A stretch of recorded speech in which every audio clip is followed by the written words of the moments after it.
তই বুলি সম্বোধন কৰিব খোজোঁ, যিহেতু সি তাৰ লগত থকা আমাৰ যিটো আত্মিক সম্পৰ্ক যদিও স্বৰ্গগামী হৈছে তথাপি সদায় আমাৰ মাজত থাকিব। ৰাজীৱ শদিয়াই সদায় খাটি খোৱা মানুহখিনিৰ পক্ষত আছিল, যাৰ বাবে মৃত্যুৰ পিছত সদন ৰাইজে স্বতঃস্ফূৰ্তভাৱে গণশিল্পী আখ্যা দিছে। গণশিল্পী কি এটা সাধাৰণ কথা নহয়। গণশিল্পী শব্দটো সাধাৰণ কথা নহয়। বহু ত্যাগ স্বীকাৰ কৰাৰ পিছত জাতিৰ হকে, মানুহৰ হকে, নিমাষিত মানুহৰ সৈতে, সংস্কৃতিৰ সৈতে যুঁজি শেষত গণশিল্পী পৰিচয়টো পায়। কিন্তু ৰাজীৱ শদিয়াৰ ক্ষেত্ৰত আপোনালোকে ৰাজীৱে যিখিনি কৰি গ'ল, তেওঁ গানেৰে, কথাৰে, সুৰেৰে আপোনালোকে গণশিল্পী তেওঁক স্বতঃস্ফূৰ্তভাৱে ৰাইজে প্ৰদান কৰিছে। কি এটা এইটো কাৰণেই ক'ব খুজিছোঁ মই, ই এটা আমাৰ অসমীয়া মানুহৰ জাতীয়তাবাদৰ স্বীকৃতি দিয়া, এটা চিহ্ন স্বৰূপ। ৰাজীৱ শদিয়াৰ লগত মই বহু অনুষ্ঠান কৰিছোঁ। মোৰ সৰু আছিল, আমি একেলগে বহু অনুষ্ঠান কৰিব গৈছোঁ। কেতিয়াবা কোনোবা মঞ্চত পইচা দিয়ে, কেতিয়াবা পইচাৰ কাৰণে কমিটিৰ মানুহ অনুষ্ঠান সামৰাৰ পিছত কমিটিৰ মানুহে চুইচ অফ কৰি কিনে আঁতৰি থাকে।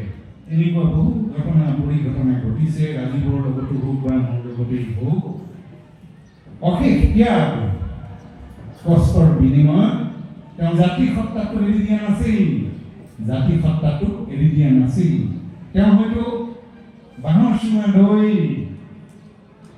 তপিনা ডাঙৰ চাই চুই চাওঁ লাগিছে এনেকুৱাবিলাক গীত গাই খন্তেকীয়া মনোৰঞ্জনক, খন্তেকীয়া যিটো কয় জনপ্ৰিয়তা ল'ব পাৰিলেহেঁতেন, কিন্তু কোনোদিন কৰা নাছিলে ৰাজীৱে। যিখিনি বিহু গাইছে, বিহু গীতাটো যেন দেশ প্ৰেমৰ, স্বদেশ প্ৰেমৰ ক'ৰবাত যেন অকণমান আহি এই গীতটোত সন্নিৱিষ্ট কৰিছে। কি হ'ল ৰাজীৱ শদিয়াৰ গীতৰ মহত্ব। এইখিনিতে আপোনালোকে মই এইটো ক'ব খুজিছোঁ, অসমৰ সংস্কৃতি ব্যৱহাৰ, যিটো সংস্কৃতি, আচাৰ ব্যৱহাৰ, এনেকুৱাবিলাক প্ৰকৃত যিটো সংস্কৃতি খাটি খোৱা মানুহৰে জীয়াই ৰাখিছে। খাটি খোৱা মানুহখিনিয়ে জীয়াই আছে, যিসকল ধনৱন্ত বস্তুবাদীৰ চিন্তাৰ বিপৰীতে, টকা পইচাৰ চিন্তাৰ বিপৰীতে এই সংস্কৃতি কি বস্তু পাহৰি যাব খুজিছে। এই সংস্কৃতিটো ধৰি ৰাখিছে খাটি খোৱা মানুহখিনিয়ে, আৰু খাটি খোৱা মানুহখিনিয়ে সদায় ৰাজীৱ শদিয়াক জীয়াই ৰাখিব লাগিব। খাটি খোৱা মানুহখিনিয়ে ৰাজীৱ শদিয়াক জীয়াই ৰাখিব লাগিব।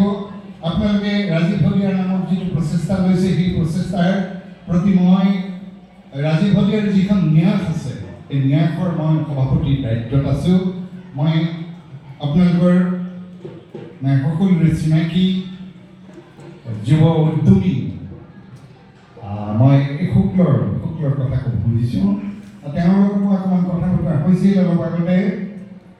এই আপোনালোকৰ এই অঞ্চলতো ৰাজীৱ শদিয়াৰ এটা প্ৰতিমূৰ্তি নিৰ্মাণৰ কথা আপোনালোকৰ সহযোগত, ইয়াৰ ৰাইজৰ সহযোগত, আমাৰ ন্যাসৰ ফালৰ পৰা কিছু সহযোগ থাকিব, আৰু এই ক্ষেত্ৰত আপোনালোকৰ পৰা সম্পূৰ্ণ সঁহাৰি পাম, সম্পূৰ্ণ সহযোগিতা পাম। এনেকুৱা এটা মোৰ ফালৰ পৰা মই অনুৰোধ ৰাখি গ'লো। আকৌ ক'ব খুজিছোঁ, মই ৰাজীৱ শদিয়াক এই চহৰত জীয়াই নাৰাখে আৰু পশ্চিমীয়া সংস্কৃতিৰ যিটো ধাৰা গোটেই সমগ্ৰ অসমখনত এই বিহুৰ বতৰতে দেখা যায়। বোকা নৃত্যৰ পৰা আদি কৰি বহু সংস্কৃতিৰ লগত জড়িত নথকা বহু বিষয়বস্তু আমাৰ বিহুখনৰ লগত ক'ব নোৱাৰাকৈ ক'ৰবাত যেন ভাঙি খাই পৰিছে। আৰু সেই চহৰীয়া সংস্কৃতিয়ে কেতিয়াও ৰাজীৱ শদিয়াক জীয়াই নাৰাখে। আৰু সেই আপোনালোকক এই খাটি খোৱা মানুহখিনিক মোৰ ফালৰ পৰা মই অনুৰোধ কৰিলোঁ, ৰাজীৱৰ এটা প্ৰতিমূৰ্তি ইয়াতে আমি স্থাপনৰ চিন্তা কৰি ৰাজীৱৰ যিখিনি সৃষ্টি, এই সৃষ্টি অমৰ কৰিব ৰাখিবৰ কাৰণে আমি এটা চেষ্টা হাতত ল'ব লাগিব। বিহুৰ প্ৰসংগত কেতিয়াবা দেখা যায় সন্ধিয়াৰ যিটো সাংস্কৃতিক সন্ধিয়া হয়, সাংস্কৃতিক সন্ধিয়া অজস্ৰত ৰাইজে হাজাৰ হাজাৰ মানুহে 10 লাখ টকীয়া 20 লাখ টকীয়া শিল্পী আহি যিটো সমাগম হয় শেষত এই বোকা নৃত্যৰে বিহু সামৰা হয়।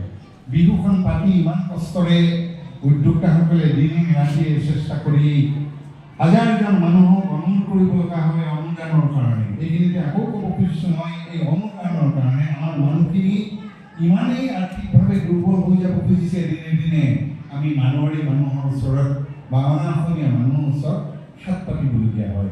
আৰু এই ক্ষেত্ৰত আমি এটা নতুন ধাৰা আনিব লাগিব। আমাৰ খাটি খোৱা মানুহখিনি আমি নিজৰ শ্ৰমেৰে যিখিনি ধন অৰ্জন কৰা সেই ধনৰ কিছু আংশিক হ'লেও অনুদান দি নিজৰ মানুহৰ ভিতৰতে যদি আমি বিহুখন পাতিব পাৰোঁ সি এটা আমাৰ জাতিটোৰ কাৰণে এটা স্বাৱলম্বীতাৰ নিদৰ্শন হৈ থাকিব বুলি মোৰ এটা ক্ষুদ্ৰ মোৰ ব্যক্তিগত এটা ধাৰণা মই আপোনালোকৰ আগত অৱগত কৰিব খুজিছোঁ। আমাৰ বিহুবিলাক নাচনীসকলৰ এইটো আধুনিকতাৰ নামত কৰিঅ'গ্ৰাফী যিটো চিন্তাৰে বিহুবিলাক বহুত উন্নত হৈছে, চাই ভাল লাগে, মনোমোহন হৈছে, কেতিয়াবা গৌৰৱ হয় আমাৰ বিহুবিলাক ইমান ধুনীয়া হৈছে, মানুহে চাই প্ৰশংসা কৰে। ই এটা আমাৰ ভাল লক্ষণ যদিও ইয়াতো যেন ক'ৰবাত মই ক'ব খোজোঁ আমাৰ যিবিলাক প্ৰতিযোগিতা এই প্ৰতিযোগিতাবিলাক বৰ্তমান দিশত বাণিজ্যিকৰণৰ দিশে ফালে দিনে দিনে ধাৱমান হ'ব খুজিছে। আৰু এই প্ৰতিযোগিতাসমূহ আৰম্ভ কৰা হয় ৰাতি 10-9 বজাৰ পিছত। এই প্ৰতিযোগিতাসমূহ আৰম্ভ কৰা হয়। ইমান সুন্দৰ নৃত্য হুঁচৰি জেং বিহু এনেকুৱাবিলাকে সুন্দৰ হৈছে। মই আকৌ কৈছোঁ কৰিঅ'গ্ৰাফিক ধাৰাৰে চালে মনোমোহা হৈ ৰৈছে। কিন্তু এই অনুষ্ঠানবোৰ বা নৃত্যটো বা হুঁচৰিবিলাক চাবলৈ ৰাতি 12টাৰ পিছত মানুহৰ সংখ্যা ডেকাসকল থাকে, উটমোৱা ডেকাসকলে উপস্থিত থাকে। কিন্তু বয়সস্থ মানুহ আমাৰ আইতাসকল দেউতাসকল আদহীয়া মানুহবিলাকে এটা সুস্থিৰ পৰিৱেশত এই